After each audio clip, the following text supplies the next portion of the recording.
എന്റെ പ്രിയപ്പെട്ട ജനങ്ങളെ, ക്രിസ്തു നമ്മോടുകൂടെ ഉണ്ടായിരിക്കട്ടെ. കർത്താവിന്റെ ശബ്ദം വാഴ്ത്തപ്പെടട്ടെ. ഞാൻ അരുൺ പയസമഡ്ഗി. നിങ്ങൾക്കെല്ലാവർക്കും ഊഷ്മളമായ ആശംസകൾ.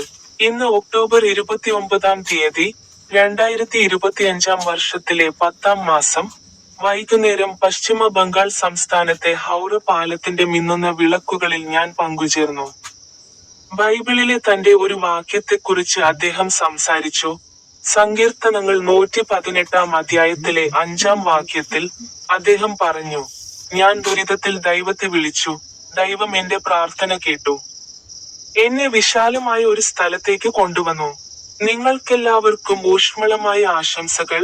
എന്റെ യൂട്യൂബ് ചാനലിലെ സ്റ്റിക്ക് ബട്ടണിൽ ക്ലിക്ക് ചെയ്യാൻ മറക്കരുത്.